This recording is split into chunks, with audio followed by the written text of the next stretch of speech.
आप सभी का इस वार्ता में मैं बहुत बहुत स्वागत करता हूं।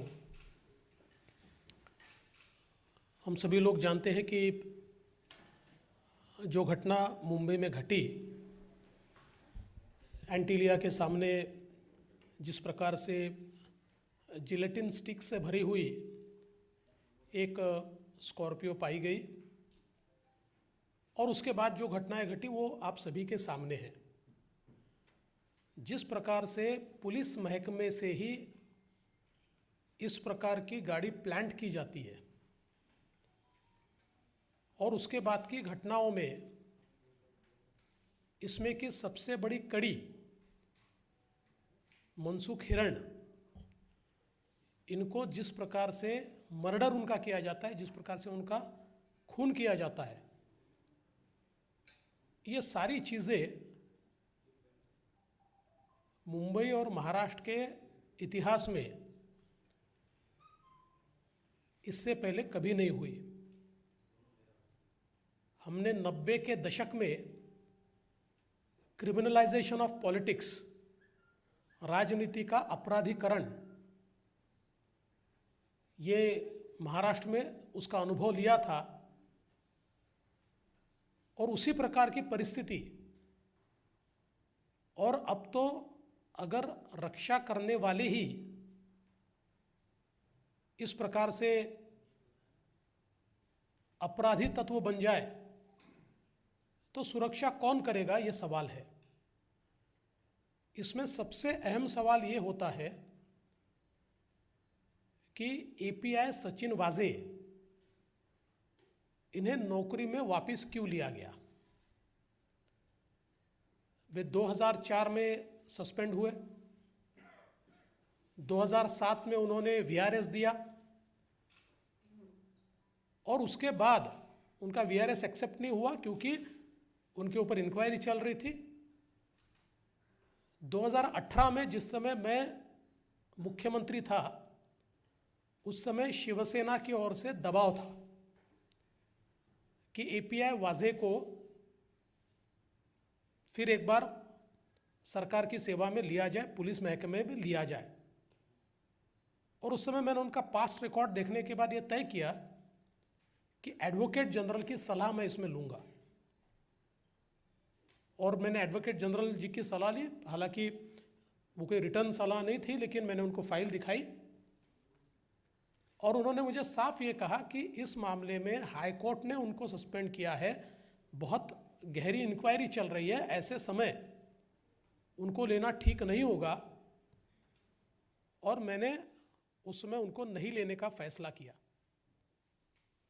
आप ये भी जानते हैं कि बीच में 2008 में सचिन वाजे, इन्होंने शिवसेना में प्रवेश किया।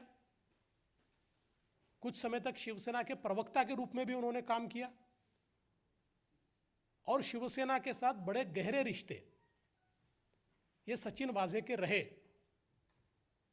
इतना ही नहीं तो जो शिवसेना के एक्टिव लोग हैं, इनके साथ बिजनेस रिलेशन भी उनके रहे, कुछ कंपनीज भी उन्होंने तैयार की। और 2020 में 19 के अंत में जब शिवसेना की सरकार, उद्धव ठाकरे जी की सरकार आई, तो फिर एक बार सचिन वाजे को वापस लाने का प्रयास शुरू हुआ। और जैसे ही मार्च में कोरोना आया तो उसके बाद कोरोना का बहाना बनाकर एक कमेटी तैयार हुई, रिव्यू कमेटी। और रिव्यू कमेटी ने बड़ा सिंपल सा उसमें लिख दिया कि चूंकि कोरोना में हमको अधिकारियों की आवश्यकता है, हमारे कई अधिकारी बीमार पड़ रहे हैं, इसलिए हम सचिन वाजे को वापस लेते हैं। इसमें इंटरेस्टिंग बात यह है कि पूरे कोरोना के काल में कोरोना के कारण अधिकारियों की आवश्यकता है, इसलिए केवल एक ही अधिकारी को या उनके साथ वाले जो 2-3 लोग थे उनको छोड़कर किसी अधिकारी को सरकार ने वापस नहीं लिया। कई ऐसे अधिकारी थे जो छोटे छोटे कारण से सस्पेंडेड थे, उनको नहीं लिया। लेकिन जो हाई कोर्ट के आदेश से सस्पेंडेड थे और यह पता होते हुए भी कि 2017 में इन्हीं सचिन वाजे के ऊपर एक्सटॉर्शन का केस लगा और एक एक्सटॉर्शन रैकेट का वसई विरार के इलाके में पर्दाफाश हुआ। उस रैकेट में इनका नाम आया, इन्होंने एंटीसिपेटरी बेल उसमें ली और उसमें बिल्कुल रिकॉर्ड पर यह आया है कि इस रैकेट में ये और इनके एक और साथी ये बड़े एक्टिवली पार्टिसिपेट करते थे। तो जब इतना खराब रिकॉर्ड इनका था, ऐसे समय इनको लिया और लेने के बाद क्या किया, तो मुंबई क्राइम ब्रांच की सबसे महत्वपूर्ण यूनिट है क्राइम इंटेलिजेंस यूनिट, और ये क्राइम इंटेलिजेंस यूनिट को हेड करता है 2 पीआई दर्जे के ऑफिसर्स। और सचिन वाजे जो एपीआई है, जैसे ही सचिन वाजे को लिया, एक रात में ये दोनों लोगों को ट्रांसफर कर दिया और पीआई की जगह एपीआई को क्राइम इंटेलिजेंस यूनिट सीआईयू का प्रमुख बनाया गया। मतलब जिनका पास्ट ऐसा था, ऐसे व्यक्ति को सीआईयू का प्रमुख यह सरकार ने बनाया। और उसके बाद आप देखिए, मुंबई में जितनी हाई प्रोफाइल केसेस हुई, जुरिस्डिक्शन किसका भी रहे, कोई भी जुरिस्डिक्शन रहा, तब भी वो केस सीआईयू के पास आती थी। किसी भी रीजन का जुरिस्डिक्शन रहे, तब भी केस सीआईयू के पास आती थी। अभी ये भी केस ये सीआईयू के पास आने का कोई कारण नहीं थी, वो रीजन के पास जानी चाहिए थी। लेकिन सारी केसेस, और विशेष रूप से फिर वो बादशाह रैपर वाली केस हो, चाहे ऋतिक रोशन वाली केस हो, ऐसे सारी केसेस ये सीआईयू यूनिट को ही दी जाती थी। और इनका कद, ये सीपी के बाद अगर किसी का कद मुंबई पुलिस में था तो सचिन वाजे का था, क्योंकि सीएम के ब्रीफिंग के समय भी वो नजर आते थे, गृह मंत्री के समय भी वो नजर आते थे, और शिवसेना के कुछ मंत्री हैं उनके साथ भी वो नजर आते थे। तो एक बड़ा कद उनको वहां दिया गया। और हमको तो ये बिल्कुल स्पष्ट रूप से रखता है कि एक प्रकार से वहां सीआईयू के प्रमुख के रूप में नहीं, वसूली अधिकारी के रूप में उनको बैठाया गया और बड़े पैमाने पर मुंबई में डांस बार चलाने को खुली छूट, और सबके इंचार्ज ये। और ऐसे में ये जो सारी घटना घटी, ये भी घटना इतनी भयानक है। मनसुख हिरन, इनको ये पहले से जानते थे, और ये जो गाड़ी है स्कॉर्पियो, ये स्कॉर्पियो मनसुख हिरन से इन्होंने खरीदी थी, लेकिन पेमेंट नहीं किया था। और 4 महीने तक इनके पास ये गाड़ी थी, नवंबर से लेकर तो फरवरी तक।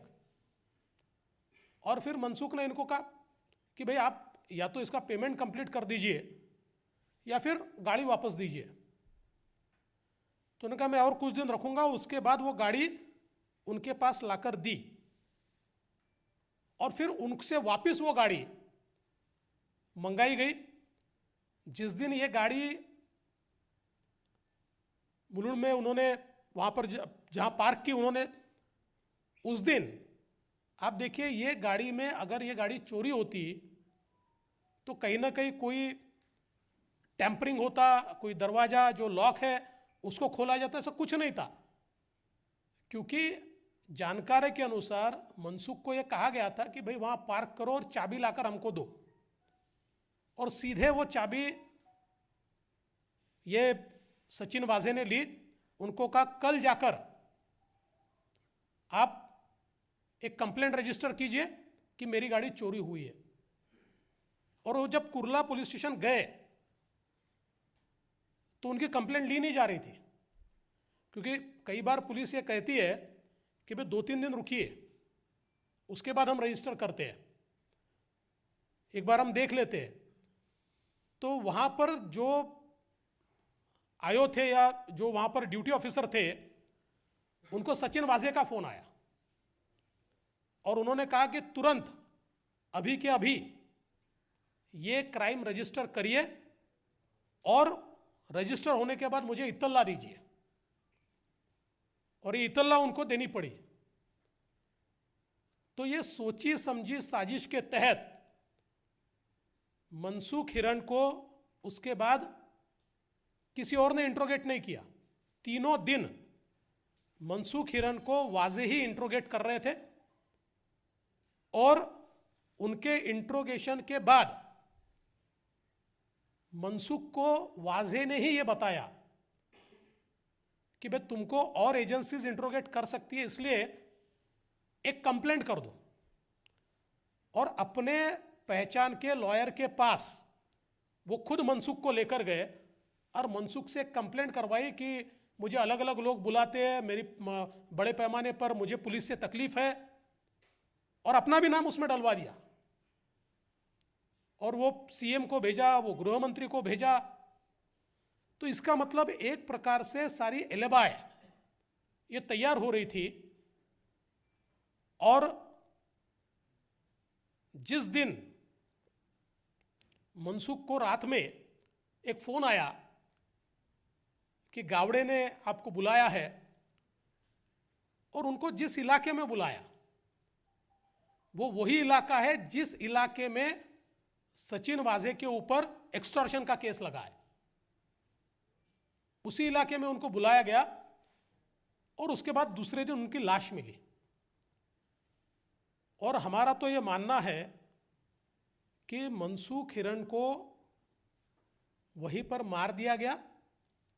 मारने के बाद उनकी लाश खाड़ी में फेंकी गई।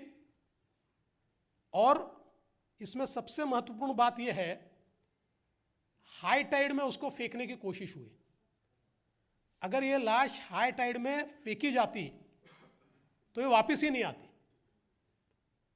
तो ये होता कि मनसुख हिरेन ये पुलिस के दबाव में, या पुलिस जो बार बार पूछताछ कर रही है उससे नाराज होकर कहीं भाग गए। महीने 2 महीने बाद ये बात ठंडी हो जाती। आधे घंटे का डिफरेंस आया उनके कैलकुलेशन में, और हाई टाइड की जगह लो टाइड आया आधे घंटे के कारण। और मनसुख हिरन इनकी जो लाश है वो वहीं पर रही, वो बहकर नहीं गई। अभी कुछ थियरीज लाने की कोशिश की जा रही है, लेकिन कुल मिलाकर अगर हम पोस्टमार्टम की रिपोर्ट को देखें तो इसमें ध्यान में आता है कि ये इतने रुमाल उनके मुंह में कैसे आए। एंटीमॉर्टेम इंजुरीज ये ऐसी जगह पर है कि जिससे बिल्कुल स्पष्ट रूप से ये दिखता है कि कहीं ना कहीं बहुत दबा के बांधा गया है। उनका दम घुटे इतना वो रुमाल और सारी चीजें बांधी गई है। और जो पोस्टमार्टम रिपोर्ट मैंने देखा उसमें उनके लंग्स में पानी नहीं। आज मीडिया में मैं कोई रिपोर्ट देख रहा था कि कोई और टेस्ट है और लंग्स में पानी, पर पोस्टमार्टम रिपोर्ट में उनके लंग्स में पानी नहीं है। और ऐसा हो ही नहीं सकता। अगर पानी में गिरकर वो मरे तो लंग्स में भरपूर पानी होना चाहिए, लेकिन वो दिखाई नहीं पड़ता। तो सीधा मतलब यह है कि उनकी हत्या हुई है। और हमारी मांग ये है, अभी तो एनआईए ये बम विस्फोट या वो जो जिलेटिन वाला मामला है उसकी जांच कर रही है और उसी में उनको अरेस्ट किया है। और हत्या का मामला या मनसुख के मौत का मामला जो है ये अभी भी एटीएस के पास है। मुझे पता नहीं क्या प्रॉब्लम है, पर उसमें जिस प्रकार से एटीएस ने कार्रवाई करनी चाहिए ऐसी कार्रवाई होती हुई दिखती नहीं है, क्योंकि इतने सारे एविडेंस मेरे जैसे पुलिस के बाहर के व्यक्ति को अगर मिल सकते हैं तो मैं दावे के साथ कहता हूं कि पुलिस के पास इससे ज्यादा एविडेंस है। और इतना ही नहीं, तो एटीएस और एनआईए ये दोनों के पास कुछ ऐसे टेप्स हैं जिसमें मनसूख की आवाज है और जिसमें वाझा ने उनको क्या क्या कहा है इसकी पुष्टि भी होती है। तो इतने सारे एविडेंस होने के बावजूद अभी भी जो उनके मौत की केस है उसमें एटीएस की ओर से शुरुआत में कुछ एक्शन दिखा, उसके बाद एक्शन दिखाई नहीं पड़ता। अब हमारी मांग तो यह है कि चूंकि यह कनेक्टेड मामला है, वैसे तो पहली कार्रवाई एटीएस ने करनी चाहिए थी और उनको यह हत्या के मामले में अरेस्ट करना चाहिए था और उसके बाद उनकी कस्टडी एनआईए को जानी चाहिए थी, लेकिन एटीएस ने उसमें देरी की है।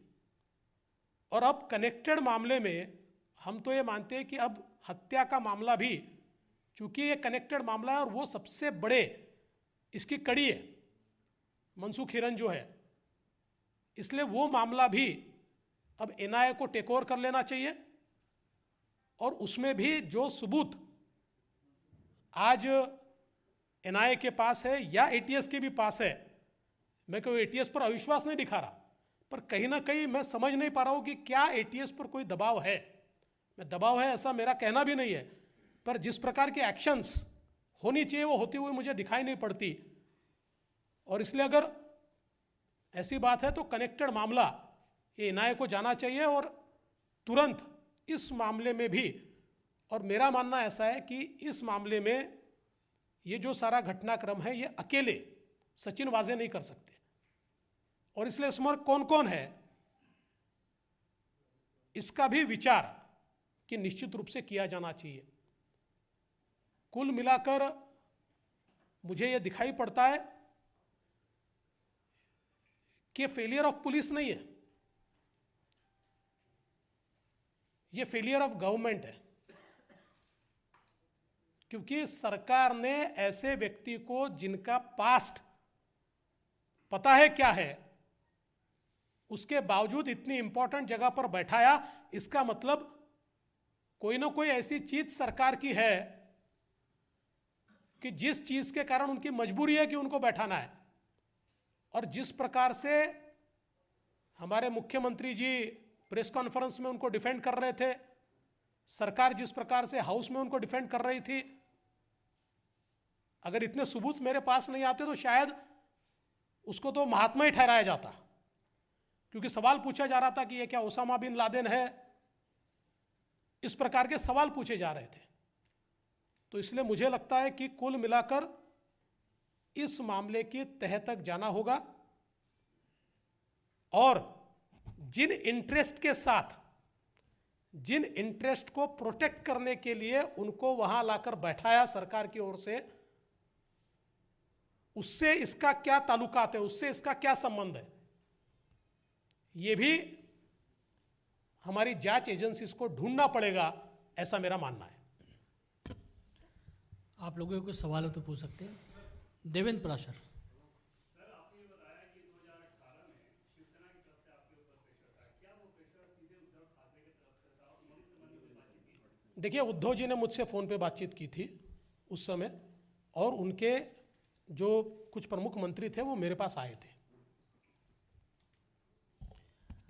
Neeraj, ABP news. सर, आरोप ये भी है कि सर परमवीर सिंह भी आपके खास माने जाते हैं, लेकिन इस पूरे मामले में परमवीर सिंह का नाम कभी आपने लिया नहीं। मेरे खास मानने का कोई सवाल नहीं है, वो मुंबई के सीपी थे, आज उनको ट्रांसफ़र किया हुआ है। और मेरा तो सीधा कहना है कि ये परमवीर सिंह या सचिन वाजे बहुत छोटे लोग हैं, इनका नाम लेके ये कभी गुत्थी सुलझने नहीं वाली है। इसके पीछे किसका आशीर्वाद है मैं तो आपको बार बार इंगित करने की कोशिश कर रहा हूं, इसकी जांच होनी चाहिए। अब जी। Sir, today Paramveer Singh has been shunted out.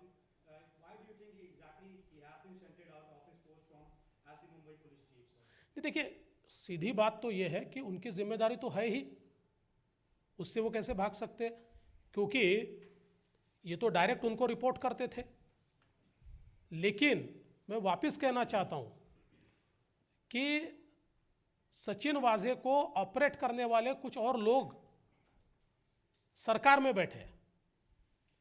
आप परमवीर को तो बाजू कर दोगे, वो तो पुलिस कमिश्नर थे, आपने उनके तबादला कर दिया, लेकिन सचिन वाजे को ऑपरेट करने वाले जो सरकार में बैठे हुए लोग हैं, उनकी जांच कौन करेगा? उनका फैसला कौन करेगा? आप पूछिए। सर आज थोड़ी देर पहले मुंबई पुलिस कमिश्नर परमवीर सिंह को हटाया गया, क्या वजह रही? सरकार को अचानक से क्यों हटाना पड़ा और क्या बचाने की कोशिश हो रही थी अभी तक परमवीर सिंह को? देखिए, मैंने अभी उसका जवाब दिया हुआ है और मैं बिल्कुल साफ ये कहता हूं कि जब इस प्रकार के वारदात सारी होती है और उसके तार ये कहीं ना कहीं किसी न किसी की ओर इंगित करते हैं, ऐसे समय इस प्रकार का निर्णय होता है। मैंने तो पहले ही कहा कि परमवीर सिंह तो डायरेक्ट रिस्पॉन्सिबल, क्योंकि उनको वो रिपोर्ट करते थे तो उनको तो रिस्पॉन्सिबिलिटी लेनी पड़ेगी, लेकिन उनको रिस्पॉन्सिबल तय करके इसको समाप्त नहीं किया जा सकता। सचिन वाजे को ऑपरेट करने वाले पॉलिटिकल बॉसेस को ढूंढना पड़ेगा। किसी खास व्यक्ति की तरफ इशारा आपका? देखिए, तो जांच एजेंसीज का काम है। आप पूछिए। विनीत आपके पीछे। हाँ, आपने कहा कि ये जो घटना है फेलियर ऑफ पुलिस नहीं, फेलियर ऑफ गवर्नमेंट है, क्या आप नैतिकता के आधार पर इस्तीफा मांगते हैं मुख्यमंत्री उद्धव ठाकरे का? देखिए, मैंने इस्तीफा मांगने से थोड़ी वो देने वाले हैं, मैं तो रोज मांगूंगा, लेकिन वो थोड़ी देने वाले हैं। आपने कहा था कुछ दिन पहले कि और बहुत सारी गुपित मैं खोलूंगा, सरकार की जिस तरह से कार्रवाई हो रही है इस प्रकरण में, उसको लेके आप क्या कहेंगे? नहीं, देखिए, अभी तो बहुत सी चीजें बाहर आई, उस समय नहीं आ रही थी, सरकार उसको रोक रही थी। क्योंकि देखिए, ये बड़ा मजेदार केस है कि जिसने केस किया वही आयो था पहले, यानी हम कहते हैं ना, सैया भय कोतवाल तो डर काहे का, इस प्रकार की अवस्था थी। और इसलिए उस समय मैं कह रहा था कि अगर ये सारी चीजें आप नहीं करोगे तो एक एक एविडेंस मैं दूंगा। अभी फॉर्चुनेटली जो एविडेंस मेरे पास थे वो सारे एनआईए के पास है, एनआईए ने वो सारे एविडेंस अप्रिशिएट किए, उसके ऊपर कार्रवाई चल रही है। विनीत। सर मैं जैसा कि पूछा कि आप कह रहे हैं कि जो सत्ता में बैठे हैं वही है वो उनके पास खड़ी थी, तो क्या इस्तीफे की मांग कर रहे थे या फिर उन्हें कुछ दिनों के लिए वो वहां से हट जाना चाहिए? देखिए, मैंने वापस कहा कि ऐसी मांगे करके कोई फ़ायदा नहीं है, ये लोग हटने भी वाले नहीं है, लेकिन मैं एनआईए से और जांच एजेंसियों से एक्सपेक्ट करता हूं कि भले ही कितना प्रेशर आए और कितने भी सरकार में किसी भी ओहदे पर बैठे हुए लोग हो, उन तक अगर ये कड़ी जाती है, सचिन वाजे के ऑपरेटर्स कौन है ये ढूंढ के निकालना ही पड़ेगा। आप जी।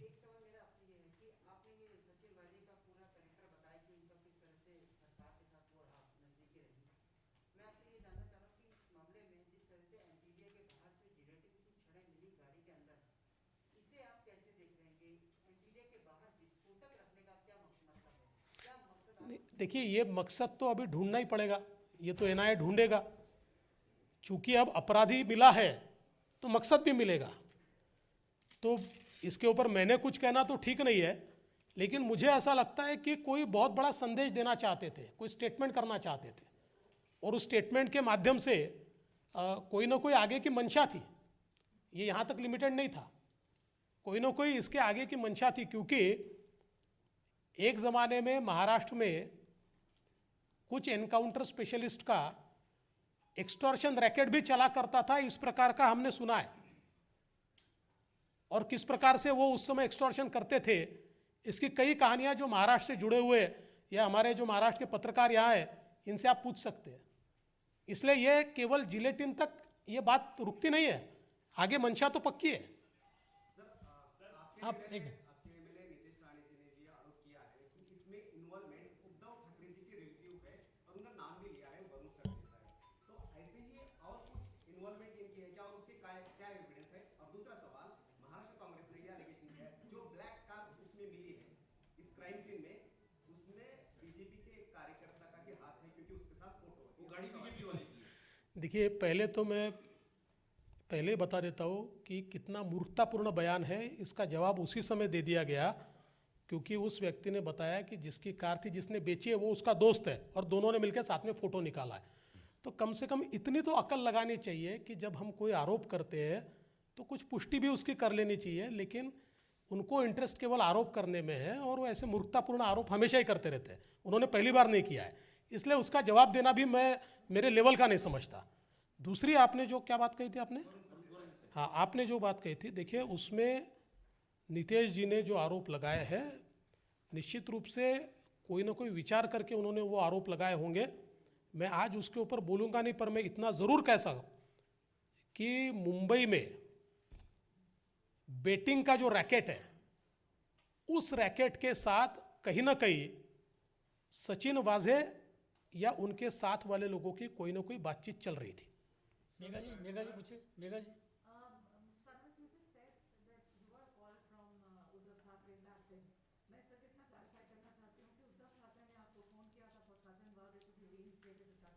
जी जी 2018 में वापस बोल देता हूँ, 2018 में उद्धव जी ने भी मुझसे बात की थी और उनके मिनिस्टर्स भी मेरे पास आए थे फॉर सचिन वाजे। महाराष्ट्र में होम मिनिस्ट्री एनसीबी के पास है, अनिल देशमुख होम मिनिस्टर है, क्या इनको अनिल देशमुख जी को इसके बारे में पूरी जानकारी थी या वो पूरे ब्लाइंड में थे, उनको अंधेरे में रखा गया था? नहीं, इसके बारे में तो वही बता सकते हैं क्योंकि आज जो मैं न्यूज़ देख रहा हूँ तो मेरे ध्यान में आया कि होम मिनिस्ट्री तो 3 लोग चला रहे, एक आदमी तो नहीं चला रहा है। आप पूछिए जी। Sir, the Aghadi is giving the various statement, varying statement is coming from all the 3 different parties who are in the government in Maharashtra. How do you analyze that and what is your read of that? जी जी आपका क्या आकलन है जो Aghadi group है, जो तीनों पार्टियां हैं, उनके वहाँ से अलग-अलग स्टेटमेंट्स आ रही हैं, आपका क्या एनालिसिस है? देखिए इनमें समन्वय तो है नहीं, लेकिन अभी सब लोग अपनी जान बचाना चाहते हैं, छुड़ाना चाहते हैं, एक दूसरे के ऊपर ब्लेम डालना चाहते हैं और हमारा कोई संबंध नहीं है, ऐसा अपना संबंध उससे दूर रखना चाहते हैं। लेकिन कुल मिलाकर जिस प्रकार का कुशासन है इसमें तो सारे पार्टनर है ही। जी दोबारा क्या? पूर्व मुख्यमंत्री रहे हुए हैं, बहुत सारे इस मामले के सबूत आपके पास है, आपके संज्ञान में है, क्या आपको लगता है कि मुख्यमंत्री उद्धव ठाकरे या मातोश्री के इन्वॉल्वमेंट के बिना ये संभव था? क्या उनका इन्वॉल्वमेंट देख रहे हैं आप? देखिए मैं गृह मंत्री रहा हूँ, इसलिए मैंने कोई भी चीज़ ये विचारपूर्वक कहनी चाहिए और सबूतों के आधार पर कहनी चाहिए, इसलिए मैं आज ये बात नहीं कहूँगा। चलिए आप लोगों का बहुत बहुत धन्यवाद सबका।